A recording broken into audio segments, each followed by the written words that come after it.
Hi, everybody. For those of you who don't know me, my name is Rona Guglielmino. I'm the operations manager here. And welcome to 19 Carter. We're excited to have you here tonight for a special casual event, a conversation with the anxiety relief guy. His name's Dan Candell, and he's world-renowned hypnotist, therapist, mentor, coach, and he's got a lot of other crafts too. You didn't mention I'm your friend too. I was just about to. Okay. And also, he's my very dear friend. Without any more introduction, here is Dan. Thank you. So I usually do my presentations standing up, and I'm like this gregarious, passionate guy. But there's something about this tonight that just feels, just relax, chill out. So are you okay if we just have a chill, casual little session? Is that okay?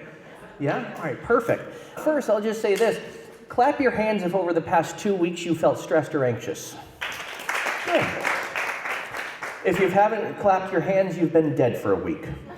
Everybody experiences stress and anxiety usually on a daily basis. I want to explain a little bit about how I became known as the anxiety relief guy, and as Rona said, I'm a board-certified clinical hypnotist. I actually started the journey as a hypnotist when I was 12 years old. I had a learning disability. I had a lot of trauma growing up. I grew up in a family of addiction, substance abuse, chaos, and it completely just made everything 10 times more difficult than it had to be. And because of that, I was dealing with a lot of anxiety, depression. I had learning disabilities. And my parents said, they're about to hold you back a grade, so to try and get you to be a little bit smarter, we're going to sign you up for a speed reading course. And I'm like, okay. So I learned how to read 400 words a minute, and I developed from that almost a photographic memory. So interestingly enough, a few weeks after I took the speed reading course, I was on a school vacation, and I saw a stage hypnotist perform, the kind that hypnotizes people on stage and has them do all kinds of funny things, and the hypnotist makes everybody on stage think that the audience is naked or think they won $1 million, and I was fascinated by that. This is great. So I memorized everything the hypnotist did, and I went home and practiced it on my friends, and it worked. And I hypnotized my friends in my basement, and I made them think they were Dolly Parton, and I left them like that, and I made them go home. And the calls my mom got from my friends' parents were very unusual. And so after that, my parents found out I had this interest in hypnosis, so they started buying me all these books, but they were all therapy books. And there was a book that they bought me called How to Hypnotize Yourself. And there's a section in the book, How to Hypnotize Yourself to Get Better Grades. And I'm like, I could use that. So when I was 13 years old, I taught myself self-hypnosis. My grades went from C's and D's all the way up to straight A's, not E's, oh my gosh, straight A's minus 1 B+. And the teachers found out what I was doing, so they asked if I could hypnotize other students. So I said to the teachers, I'm going to hypnotize you first. But I started hypnotizing other students to help motivate them, to help them get better grades, to help them overcome learning challenges as well. And then I started a business called Hypnotic House Calls. When I was 15 years old, my parents would drive me around to people's houses. Like, you would never do this now, right? Like, 15? You would never do this now, right? You'd never drop your kid off at some stranger's door and say, what's your first name? Skylar. And you'd never say, okay, Skylar, go hypnotize that alcoholic who reeks of whiskey at 2 o'clock in the afternoon, and I'll come and pick you up an hour and a half later. We would never do that now. But times were different about 25 years ago. I didn't have a license, I didn't have an office, so my parents would drive me to people's houses and I'd hypnotize them. And then the local newspaper found out, and we realized I was actually the world's youngest hypnotist at the time. I was the youngest person to ever be certified as a clinical hypnotist. So the Shrewsbury Public Library would book me to help people quit smoking, reduce weight, and reduce stress. And when I got to college, I opened up a business in my dorm room. I hung a sign outside that said, get hypnotized and get A's, $5 a person, because I was a businessman. And I would hypnotize 5 people at a time. I'd hypnotize 1 in my bed, 1 in my roommate's bed, 1 in the dorm room floor, and 2 in the dorm room chairs.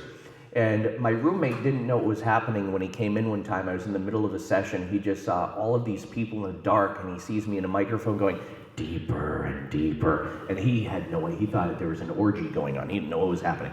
But that started off my career as a hypnotist. And now to date, I've hypnotized over 250,000 people around the world. My videos have gone viral and gotten millions and millions of views.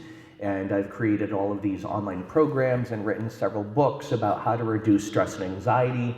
This one is one of my favorite ones I've written, How to Stop Your Negative Thoughts from Driving You Nuts. It's nuts because we all have nuts, negative unconscious thoughts. So I went viral as the anxiety relief guy around 2018. And I started working with kids who had a condition known as pandas. And not the cute cuddly kind, but PANS or pandas is from when kids get strep or tonsillitis when they're younger. It causes inflammation in the brain, and it causes severe anxiety, panic, mood changes, objective defiant disorder. It causes a bunch of problems for these poor kids, and they literally change overnight. So there was a doctor in the area who started referring me all of his patients, and we would have miracles with some of these kids.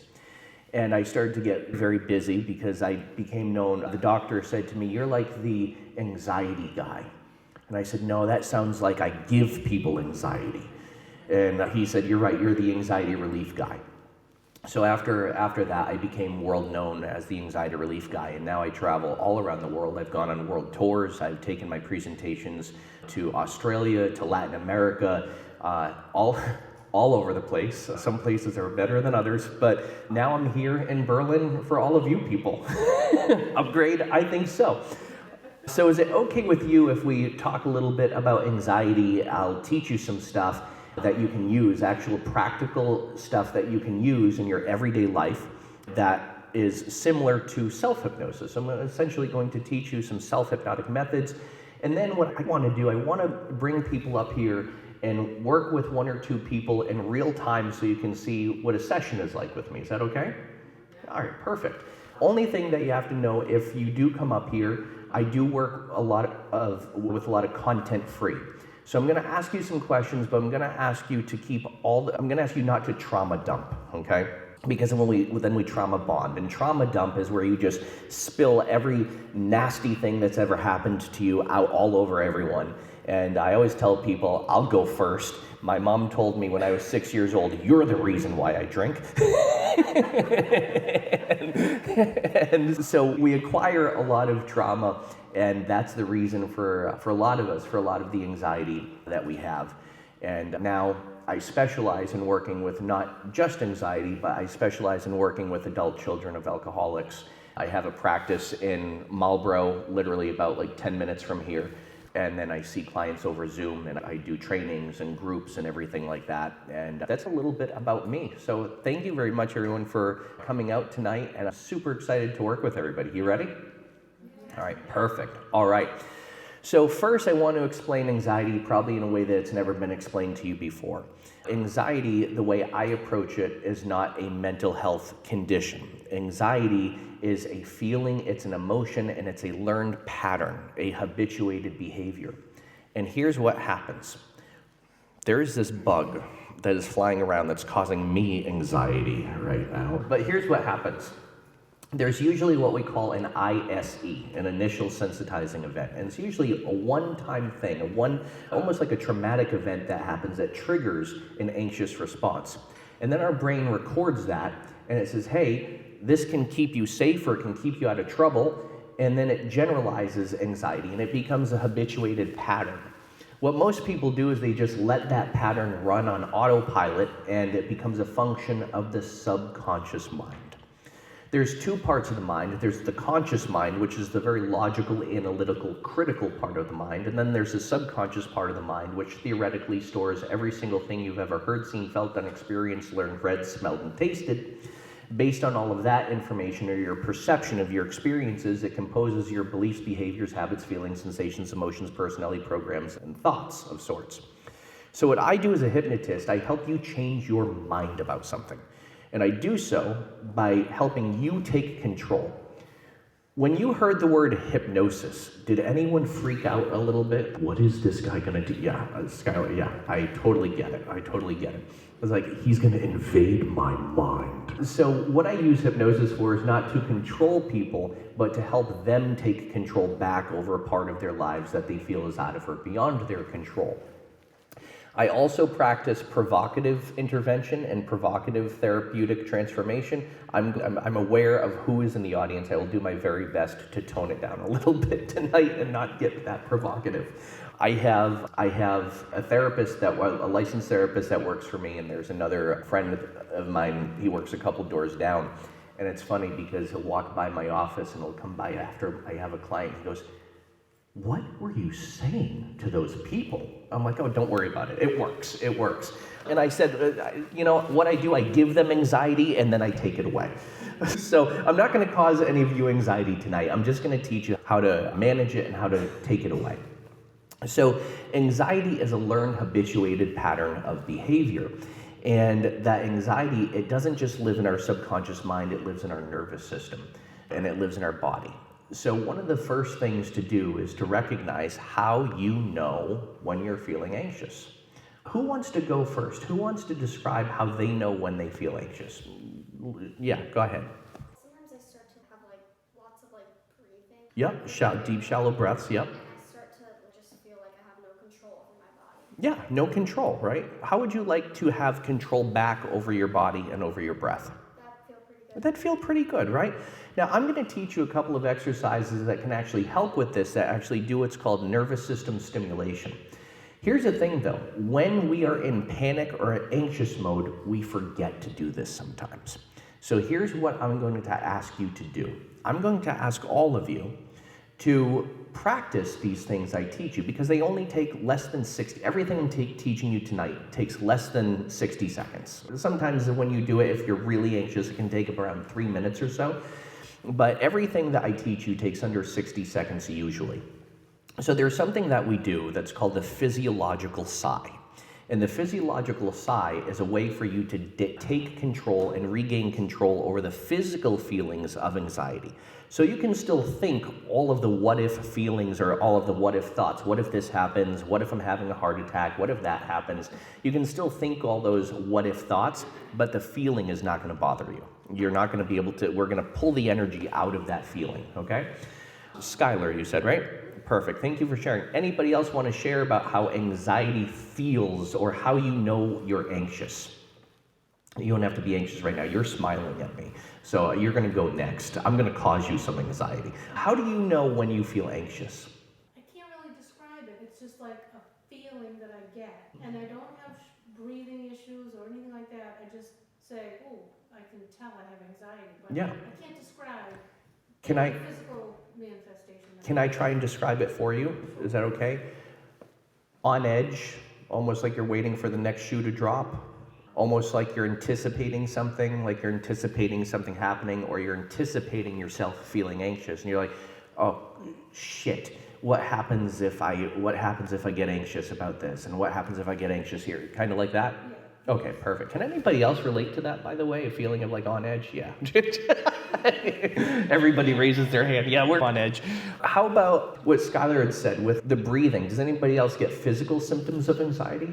Several of you. So anxiety, it's not just mental, it's also physical. And there are some physical signs and symptoms of anxiety that can make some health conditions worse, like IBS, irritable bowel syndrome. I can't tell you how many clients I see where the first thing they do is they describe their bowel movements to me and that they're afraid they're going to crap their pants.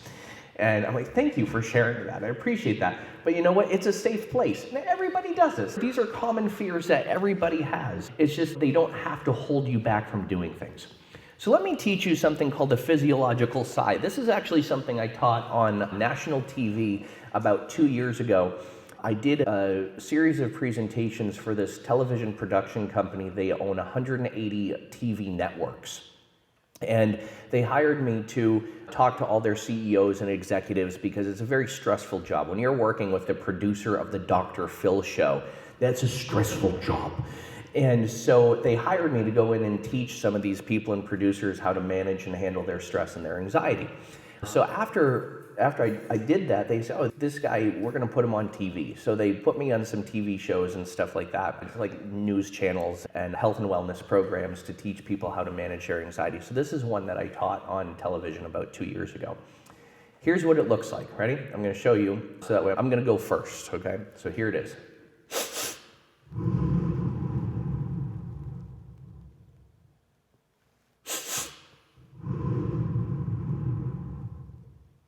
That's what it looks like. That's it. This is clinically proven to reduce stress and anxiety and pull the energy out of a panic attack. Now, there are people like, I don't know if you've ever heard of Andrew Huberman. He's a neuroscientist, and he got in some hot water for, I guess, being not so faithful to his wife. I don't know, but he's still smart. And so he teaches a lot of these neuroscience practicalities, and he also teaches a lot about hypnosis as well, and the scientific side of hypnosis. But when you watch somebody else do it, they'll just do this, which will work. However, we're going to add another layer to this, and this layer is what we call subconscious communication. Your subconscious mind, it speaks in several different ways where we can communicate directly to your subconscious mind. And one of the ways that we do this is through body movement. And you see what I'm doing when I said communicate with your subconscious mind? And I did this. So your subconscious mind, it knows what this means. It means that I'm tossing something to you, right? I'm throwing something at you. With my clients, I speak with a lot of a lot of physical cues, because your subconscious mind will pick that up. So I can have a conversation with you verbally, but I'll be doing something completely different with my hands, and your subconscious mind will pick it up. And I can deliver a suggestion to your subconscious mind.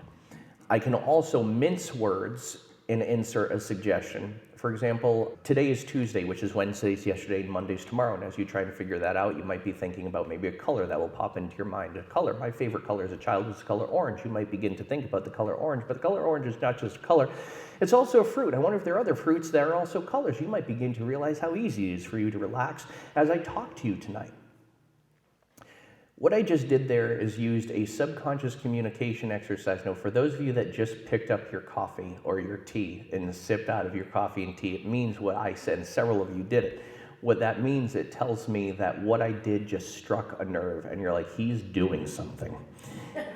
And what this does is it breaks state, and it also puts up a guard, there's nothing wrong with that. There's nothing wrong with that. All we do when we put up a guard is to protect ourselves. So here's what I'd like everyone to do.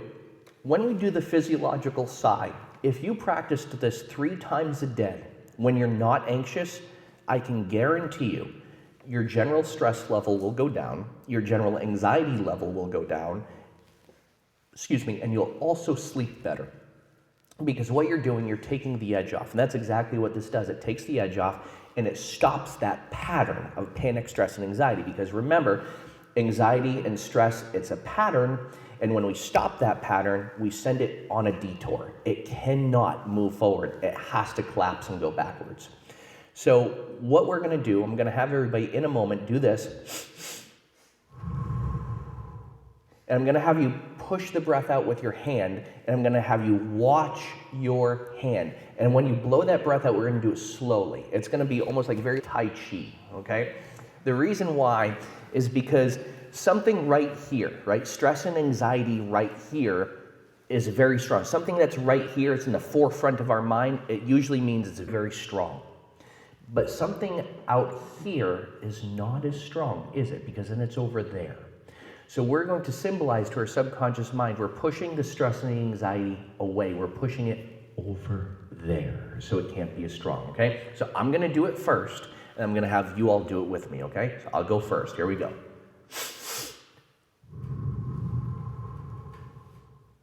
All right, everybody do it with me. Here we go.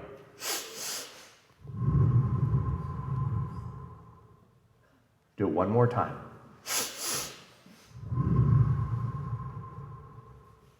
Perfect. Go on, add one more layer to it.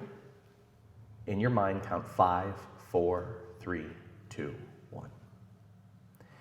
And when you do this, it actually conditions you to feel more calm and relaxed. If you were in the midst of having a panic attack, or if you were stressed, or if you were anxious about something, this is going to calm your mind, calm your body, and calm your nervous system. It takes the edge off. You do this 3 times a day for the next week or so, you're going to feel less on edge, less irritated, less easily anxious, less easily nervous, less easily fearful and apprehensive, less easily upset. What I'm doing now, what I just did, is what we call directive covert hypnosis. So I'm seeding to all of you, I'm planting seeds, and I'm telling your subconscious mind, this is it okay with you if I explain what I'm doing as I do it? Okay, I don't usually do this, I usually just do it, but I feel like I like to explain why I'm doing it and why it works and how it works and everything like that. Okay, and can everybody hear me, by the way? Yes. All right, good, perfect, all right, good. People in cheap seats in back, you can hear me too? Okay, good. All right, lovely. Oh, I love this. Rona made me chamomile tea a little while ago. It says, live in the moment. I love this. Okay, any questions about that? When you did this, even though you're probably not anxious right now, when you did this, what was your experience with it? Did it just feel like it just turned that dial down a little bit? Is that kind of the general consensus of what it did? Yeah, 2 people are nodding in the back. Thank you for that validation. I appreciate it. Okay. So that's one thing that we can do, and it works in the moment, and it works lickety-split, just like that. There's another, what we call pattern interrupt, that we can do, that again, it only takes about 60 seconds or so. And this is called bilateral stimulation. And bilateral stimulation is stimulating both sides of the brain, both hemispheres of the brain, and it creates this almost a confusion. And what it does is it confuses the feeling of anxiety. Now, this is very important. People will say, oh, it distracts us from feeling stressed. It distracts us from feeling anxious. It doesn't distract you. It literally confuses and then scrambles the program. So that's what we want to do. In your mind, we want to enter into your mind and scramble up that program so that way the anxiety can't hold itself together anymore. And here's how we're going to do this. I'm going to take a microphone case, and I'm going to begin passing it. Actually, I'll just use the microphone, and I'm going to pass it back and forth. And just in case, this is not the microphone that fits into this case. Okay, this is for a different microphone. I saw some of you go, wait. Something isn't adding up here. So I'm going to do this with the microphone. And here's how this works. In a moment, I'm going to have all of you do this, but you're going to do it just with your hands. And it's going to look like this, where you're going to pass something back and forth, or you're just going to move your hands back and forth. Here's why we do this. What we're doing is we're stimulating both sides of the brain. So we go left brain, right brain, left brain, right brain. The left hemisphere of the brain controls the right side of the body. Right hemisphere of the brain controls the left side of the body. So when you do this, you're actually scrambling up that feeling of anxiety or stress so it can't hold itself together anymore. So of course, because I'm a hypnotist, there are other things that I add to this, and there are other subtleties that I'll add to this. But here's how you know this works. So we want to give our conscious mind logical, analytical proof. So here's how we know this works. We want to rate our level of stress or anxiety before we do it, and then we want to rate it after we do it. This is what we call the SUD scale, sensory units of distress. We want to label the level of distress that we have.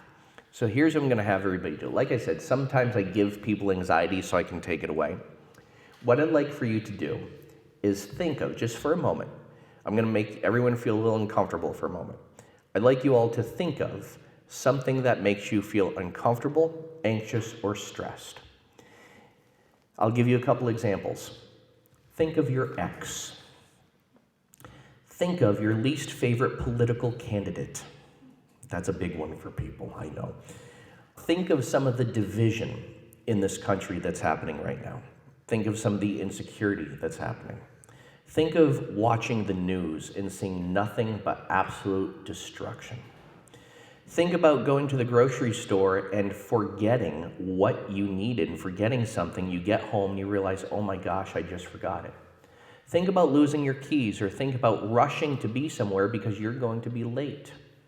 See, I'm pretty good at giving people anxiety, right? I bring you to all the best places. Hold that in your mind for a moment. And as you're thinking about this, label that level of anxiety on a scale of 0 to 10, or stress level. As you're thinking about it, rate it on a scale of 0 to 10, 0 meaning anxiety or stress is gone, 10 meaning, oh my gosh, it's awful. While we're all here, maybe we can get it up to a 4 or a 5.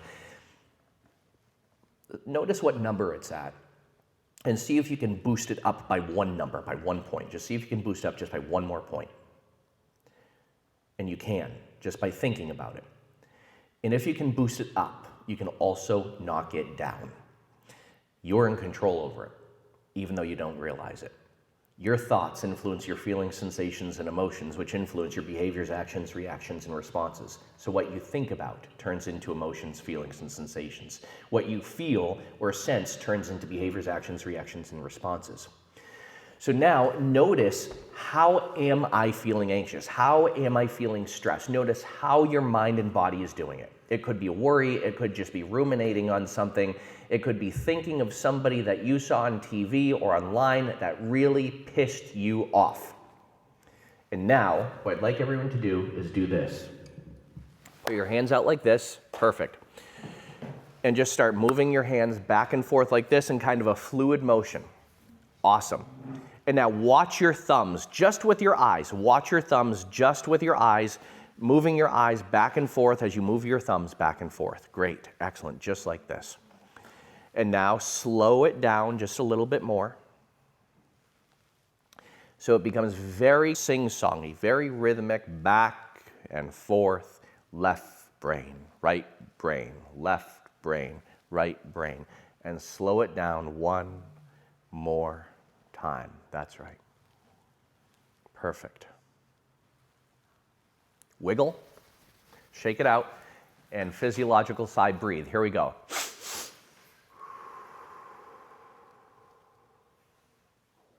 And smile or laugh. Mouse farts. Okay. Perfect. That stimulates the vagus nerve, the parasympathetic nervous system, when we laugh and we smile. When we engage in a sense of play, it also reduces the stress and the anxiety. So one of the things that I'll do with my clients, I have this thing called creative cursing, and it's a book. And it's a flip book, and it has all of these random curses in it. And I couldn't bring it here because there are some, I could never say this in public, but they're like a crap jammer would be one, like snot dangler would be another, ho donkey would be another one. And so what I do is I have people flip to these, and when they start laughing at one, that's the anchor thought that I'll use. And so we want to add a little bit of humor and levity into this. So when you went back and forth like this, what did you notice? Who wants to share? What did you notice? Let's see, the one that's looking around. Yeah, sure, in the white. Yeah, go ahead. What did you notice? I just was focusing, and I could immediately sense that I was feeling calmer. Yeah, exactly. You feel Those thoughts weren't happening. the thoughts weren't happening anymore. And the reason why is because what we're doing, again, we're not just distracting, we're repatterning. And our mind, when we feel anxious, stressed, nervous, or upset, our mind is usually going and running so fast. And what do? We become frantic, we become urgent, we become anxious. And when we slow things down, the anxiety can't hold itself together anymore. Make sense? Perfect.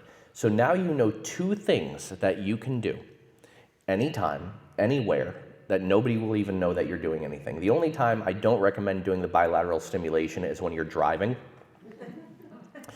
Then we have other problems. But in all honesty, I do help a lot of people who have highway anxiety or driving anxiety, and I'll teach them bilateral stimulation. She keeps poking at you. Everything I say, you have that problem, you have that problem, you have that problem. She's making you look like you are effed up, my friend. Mom, you could use this guy. But everything that I'm saying, they're very common problems that I help out with. And it's really important to realize that you are, just because you're battling with anxiety or stress, it doesn't mean you're effed up. These are normal, everyday problems that we have. Sometimes we run wild with them. the first thing that people will say when they sit in my chair is they'll say, oh my gosh, I am just so messed up. I'm so broken. I'm so off. And I'm like, no, there's something wrong with me. No, you're just normal. Anyone who's gone through what you've gone through would feel exactly how you feel. And they'd be doing exactly what you're doing. And I got to give all of you credit for being here, because it means you recognize that you just want to feel better about something. So I commend all of you for being here. You're taking responsibility over your thoughts, your feelings, and your actions. Give yourselves a great round of applause for being here.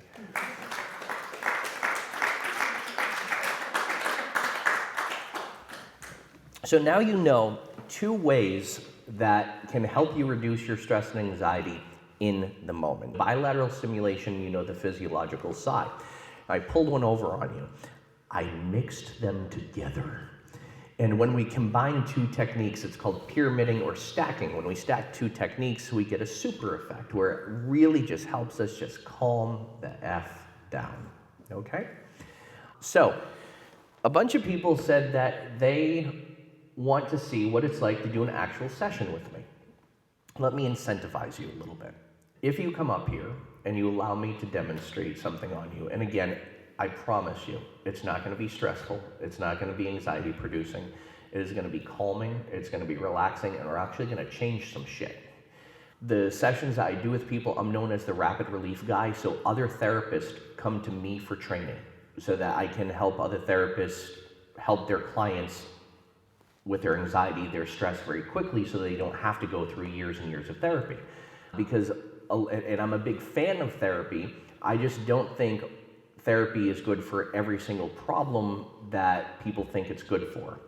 And so that's why I teach more of I call it rapid relief and subconscious communication, subconscious synchronization. When people come and see me, when they come in for the first session, it's $650 for the first session, which is about 90 minutes.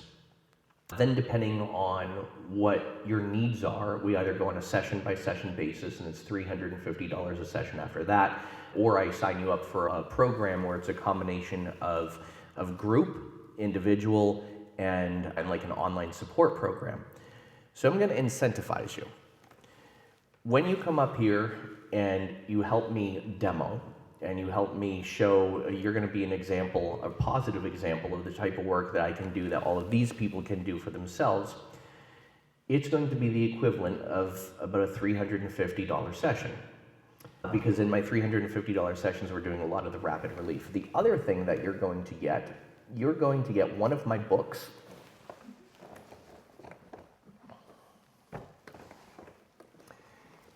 And I have these just little like fun things. They're just like tchotchke things that can help you with your stress and anxiety. It's the I Changed My Mind box.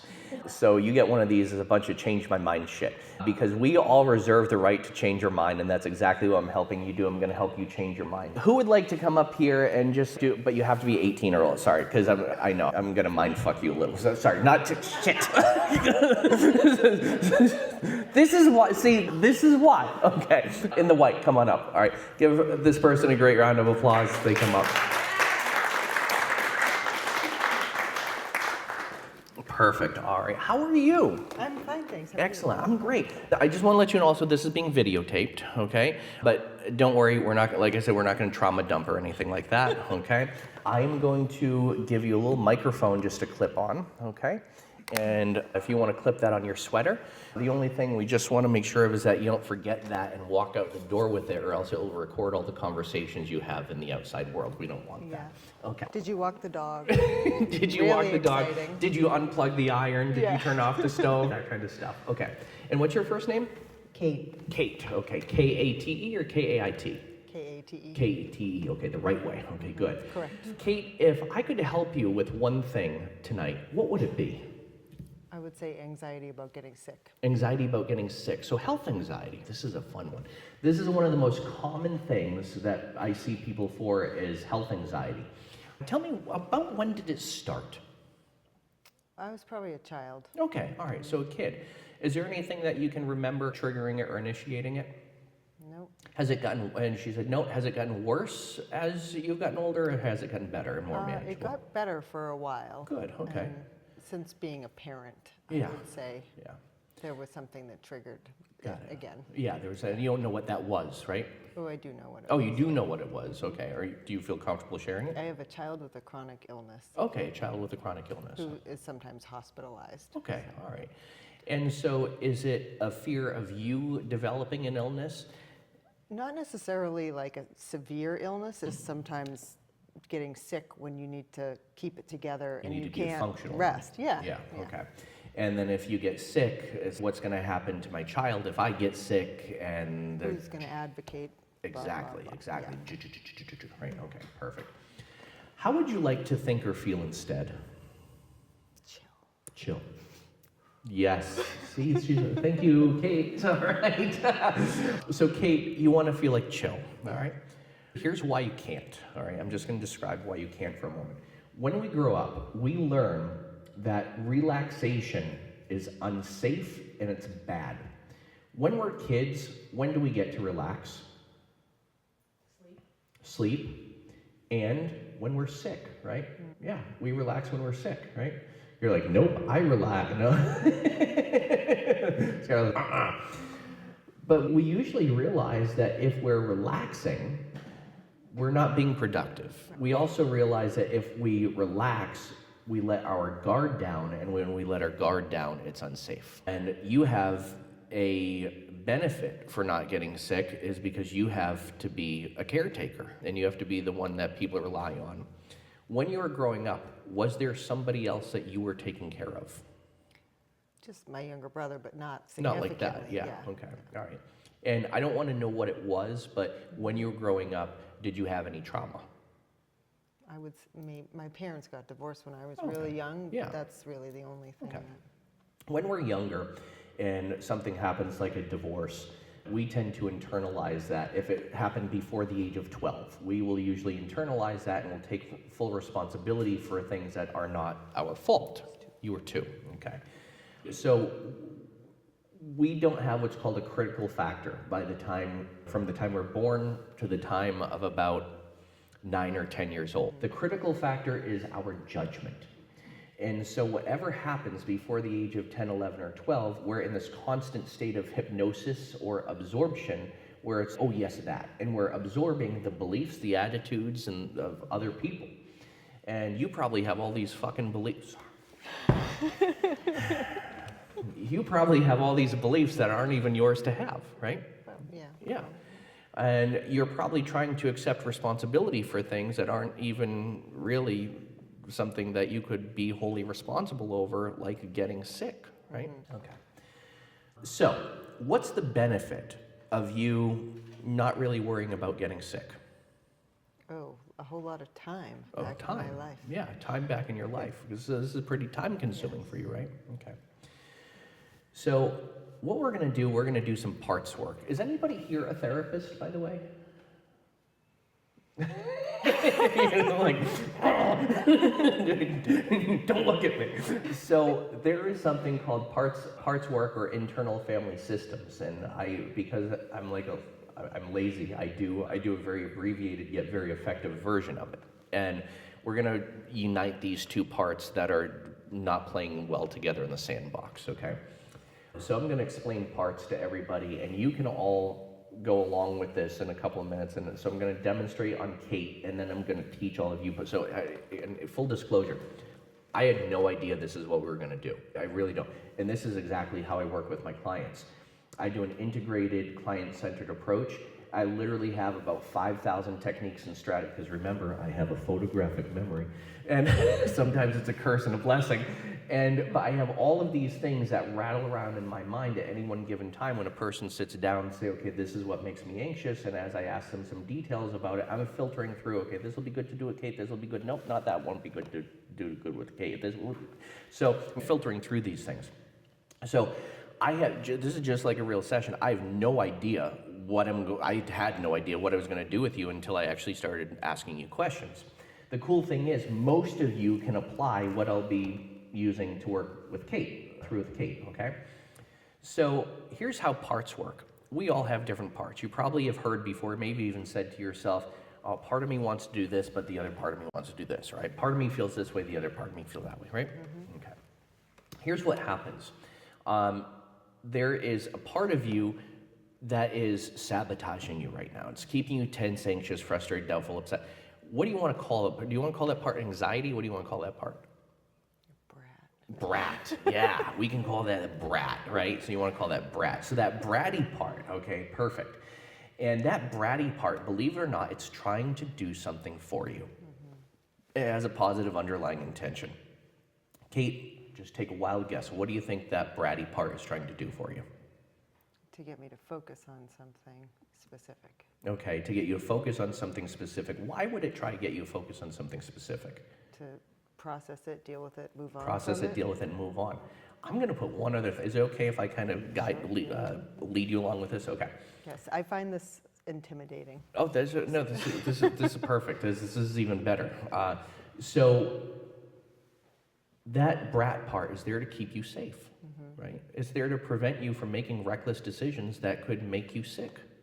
Here's what that part thinks. Are you ready for this?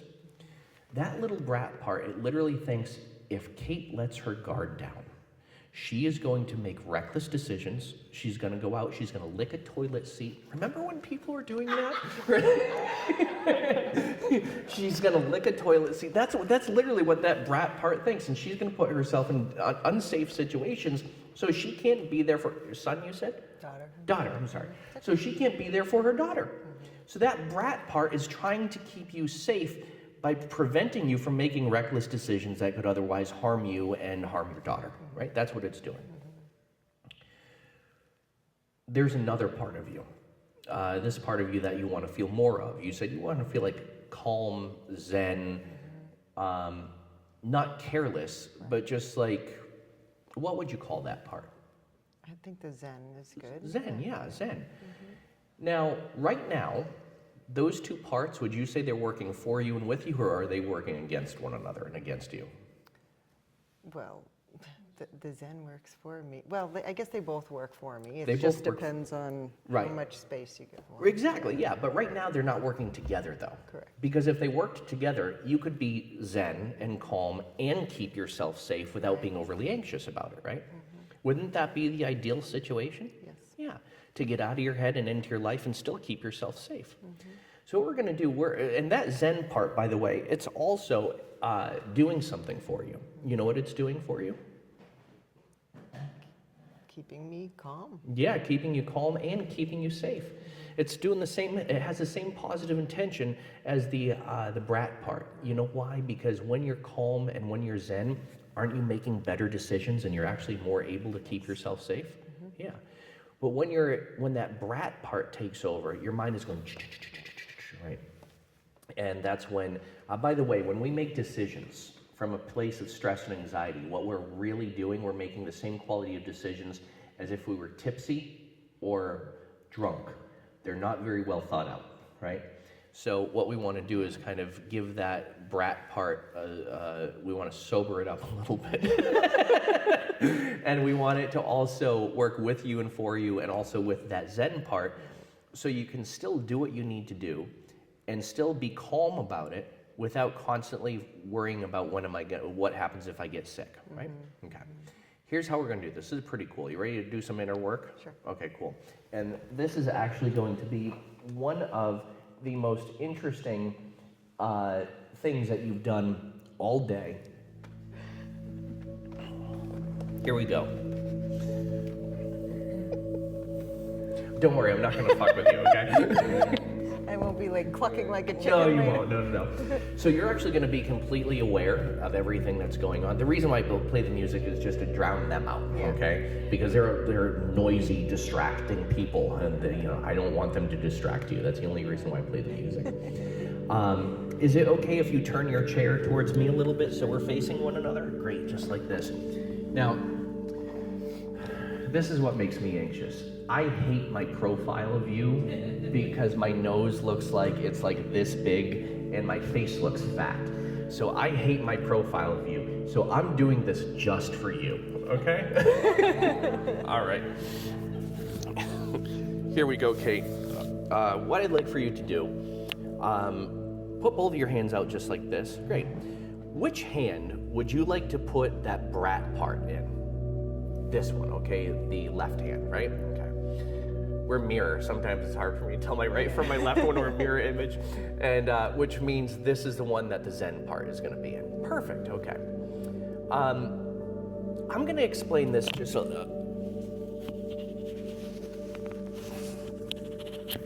there's a magnet on this microphone, so we're going to put this one over here. I'm going to explain this a little bit more in depth for you and for the people out here. How old is your daughter? 9. 9. Perfect. Let's say when she was 4 years old. And when she was 4 years old, it was a beautiful fall day like it is today. And she came in the house and she brought all of these leaves with her because she wanted to give you a gift. But as you look down, you realize that it's poison ivy she's trying to give you, okay? Now, you wouldn't put her up for adoption, right? Because she tried to give you poison ivy. You wouldn't send her off to a private island to be part of the Hunger Games or anything like that, survival of the fittest.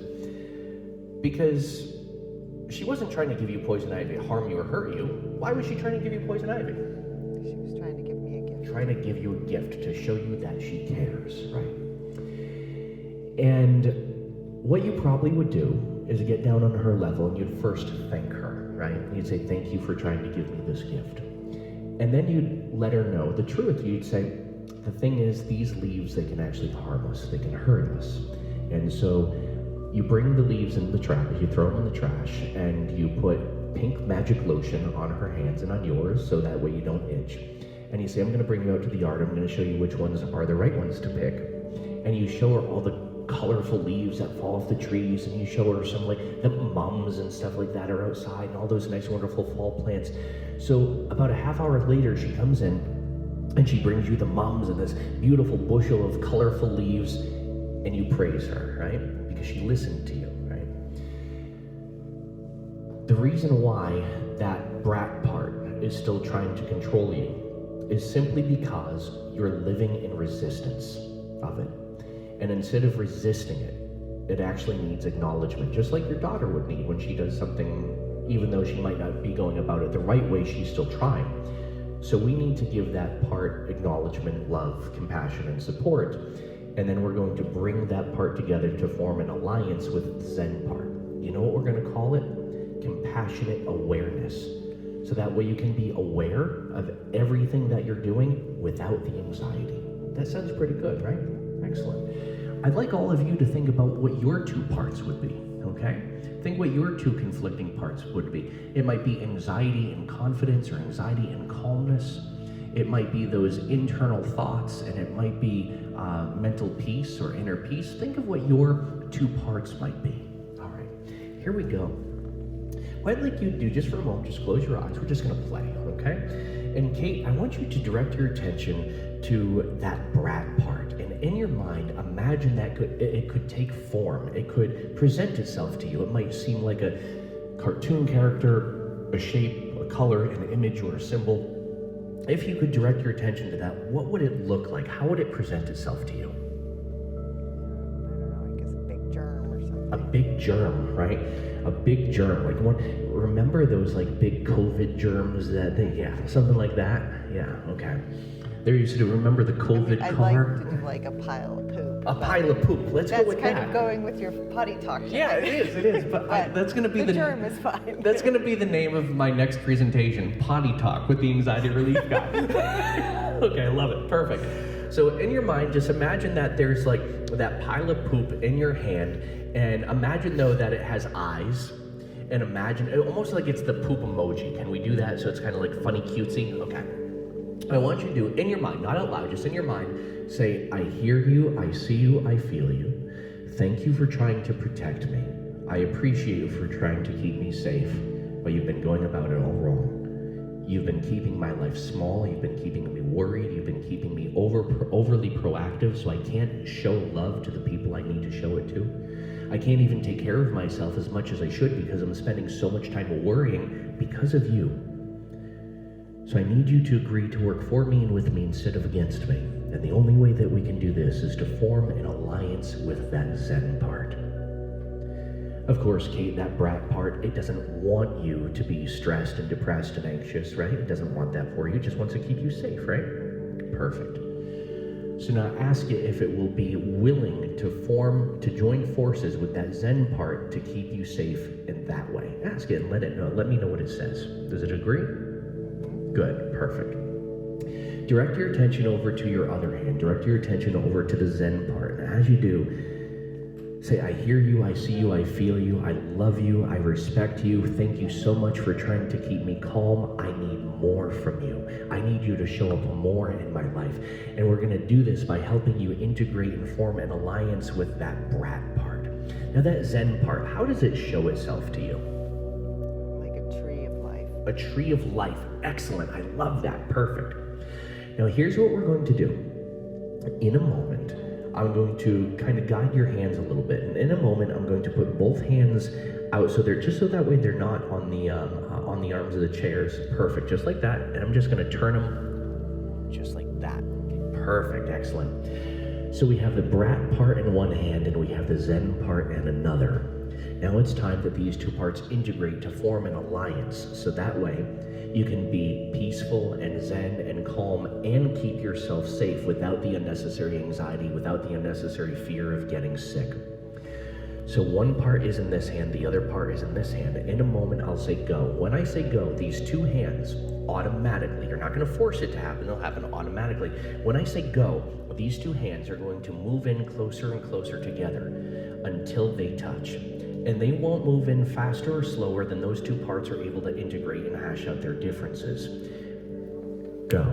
Those two hands begin slowly moving in together, no slower nor faster than they're able to integrate. You're not making it happen, you're letting it happen. You're allowing it to happen to get your life back, to establish this level of peace, to get your life back, to integrate these two parts so they hash out their differences. As soon as those hands touch, just like that, intertwine those fingers. Good, just like that. And let these two parts come together and form an alliance that we call peaceful awareness.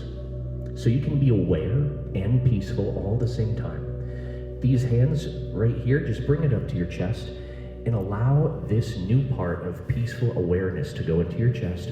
Give this new part a color. And as you give this new part a color, what color would it be? Purple. Purple, beautiful. And allow this purple to flow into your heart, down through your extremities. And now, form a picture in your mind of what it would be like to live a day, just one day, without that unnecessary anxiety or fear, and you're living in this peaceful awareness.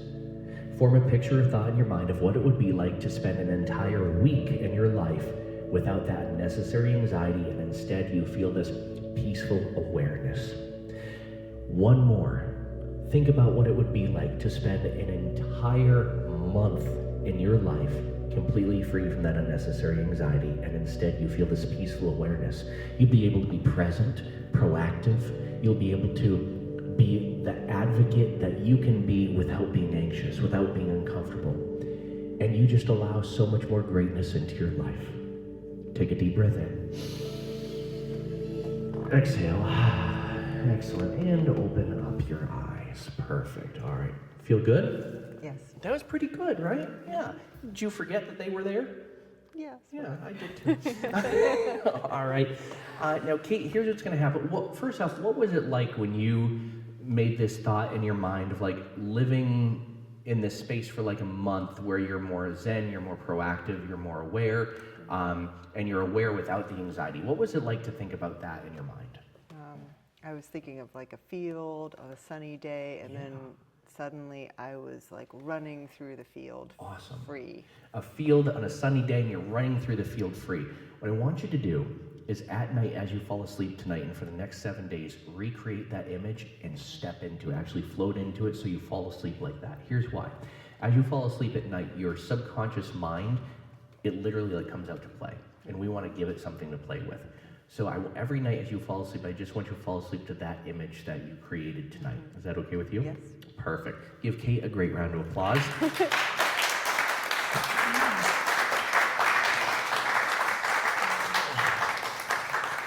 Kate, before you leave, would you like my book on how to handle your nuts, my 5-minute stress relief, or the Change My Mind box? Oh gosh, I'll take the nuts. You'll take the nuts book. This is literally everyone's favorite book of mine. Give Kate one more great round of applause. Thank you. Thank you so much, Andrew. Absolutely. Wait a minute. Oh yeah, thank you so much. I would have forgotten that, right? All right, my friends. So what we did is a process that I use with a lot of my clients called parts integration. And we all have different parts of us. We have a lazy part and a motivated part. We have an unhealthy part that overeats or snacks too much, and we have a healthy part that knows it should be more healthy. We have an anxious part, we have a calm part. We have a doubtful part, we have a confident part. So we're gonna do an accelerated version of this that's still gonna work really, really well because you've seen the demonstration of it, so that means it's gonna work even better for all of you. So I'd like everyone to identify your two parts, okay? Identify your two parts, the part that you kind of been saying, I need to get rid of this part. And then the other part that says, I need more of this part.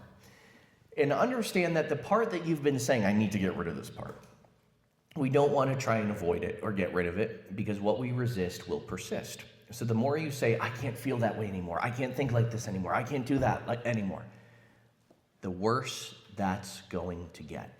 Because that part is going to try, it wants to figure out why you don't want to feel it anymore, why you don't want to think about that anymore. So what I'd like everyone to do is just think about the two parts that you would like to join together as an alliance. I'm not going to ask you what they are, I just want to know if you want to participate. You don't have to participate with this, but if you want to, everyone got some parts that they want to work with? Yes? Okay, excellent, perfect. This is going to happen really, really quick. What I'd like everyone to do, put both hands out like this. Excellent. And what I'd like you to do is put the part that's been a problem for you, put that in one hand, and put the part that you want more of, put that in the other hand. Make sure your hands are facing and make sure they're about 8 to 10 inches apart, so they're like this. Perfect. Now look in the center of your hands and close your eyes. Imagine that these two parts have already agreed to integrate together. In a moment, I'll say go. When I say go, those two hands will automatically come together. You don't force it to happen, they automatically come together, no faster nor slower than those parts are able to integrate. 3, 2, 1, go. And those two parts, they begin coming in together closer and closer until they touch. It may have been slow, it may have been fast, but it happens no slower nor faster than those parts are able to hash out their differences and integrate, so you can be in your life and feel your best and keep yourself safe at the same time. You don't need that anxious part to try and keep you safe anymore. It can exist from the background of your experience instead of the forefront. When your hands touch, it may have been slow, it may have been fast, when your hands touch, intertwine your fingers together and imagine that these two parts now form an alliance that we call peaceful awareness. So that way you can still be aware of everything that you need to do, and you can also be aware of what needs to happen in order to keep yourself safe. Bring these hands up to your chest, and as you do, give this new part a color. And whatever this color is, just identify it in your mind, whatever color first jumps into your mind, and allow this wonderful, beautiful part to move through all of your extremities. And just in your mind now, form a picture of what it will be like for these two parts to form an alliance and work together for you and with you instead of against you. And for you to feel confident without that unnecessary anxiety and still keep yourself safe for an entire day. Just think about what it would be like to feel at peace for an entire day. Think about what it would be like to feel at peace for an entire week. Think about what it would be like to feel at peace for an entire month. And as you think about this is the picture you fall asleep to every night for the next 7 days. You float into it, see what you'd see, hear what you'd hear, feel what you'd feel. If you want to remind yourself that you are in control, all you have to do is just think about this picture, think about this image. And you say this word to yourself 3 times in a row. Peace, peace, peace. Just think about what it would be like to every time you say this word 3 times in a row, it calls back this feeling of inner peace, peace, peace. And it just feels good. It takes the edge off, and it just helps you feel good. Take a deep breath in. Exhale and open your eyes. There we go. wonderful, beautiful, excellent. That was great. Look at that. All of you. Well, congratulations. You've made a shift, my friends. Give yourselves a great round of applause. See, shift can happen, and it does happen here at Conversations with the Anxiety Relief Guy. So let this be just a fun little message that you are in control of your thoughts, your feelings, your sensations, your emotions. Hence, you're in control of your behaviors, actions, reactions, and responses. And as you're thinking better thoughts, because now we've united those parts and you've learned a few ways to interrupt the pattern of that anxiety, you now know how to regain control over your life so stress and anxiety doesn't have to drive the bus anymore. Before we end, does anybody have any questions for me before we end? And it can be any questions from why is the sky green and the grass blue? Okay, see, look at you, you're all zenned out. You missed that one. Any questions? Yes, in the back, go ahead. What if you accidentally try to do something that isn't to your benefit using this technique? Like, how is there any way that, or do you have any technique that you can kind of judge if you don't have the self-awareness to know, like, if you're trying to get to a point that's actually not good? That's a really good question. The question was, what happened, or is there a way you can use this technique to your detriment? Like, what if you don't know that these two parts, like one is good, and or if you try and get rid of a good part? So keep in mind, we're integrating the parts so they work more cohesively together. But there is a time where I don't agree with using these techniques, and that is to deal with a toxic or abusive situation. And I have worked with many clients and do work with many clients who are in abusive relationships or even abusive work or toxic work environments, and they basically say, I want you to help me better deal with this toxic situation that I'm in with an abuser or a narcissist, or my boss is a narcissist, and they're creating all this conflict, and that's where I say, you know what, I think it would be better for you to go to a therapist and do a different form of therapy than what you do with me, because my ethical ladder gets raised, or my ethical flag gets raised, and I'm not going to help people stay in an abusive environment or toxic environment. But that is one of the only ways where I've seen people use this that could be destructive. Yes, so that's a really good question. Nobody's asked that before, but thank you. That's a really good question, very insightful.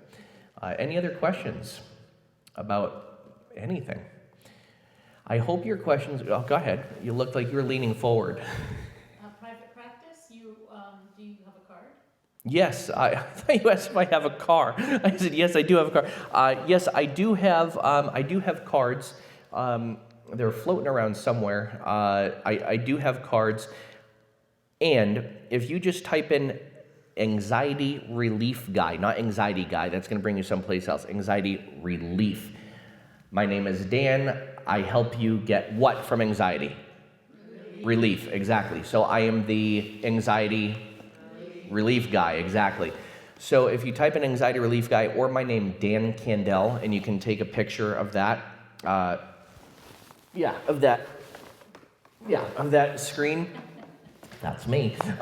You can take a picture of that, and my website is just myname.com, so dancandell.com, and you can get my info that way. And Evie, go ahead, Evie. I have a quick question. How do you work with depression? Yes, so the question is, how do I work with depression? So there are some different rules and regulations that some problems I can't work with. If it's severe clinical depression, I need a therapist referral, because then that means they have a diagnosis. But to work with clinical depression, to work with feelings of depression, or if a person is referred to me who has depression by a therapist, I start off with doing values work. The reason why people are so stressed and depressed and anxious is because they're living in a phase of life of have to. There are three mentalities: have to, choose to, get to. And the reason why I find so many people are stressed, depressed, and anxious is because they're living in a space of have to, where everything seems like a chore and an obligation.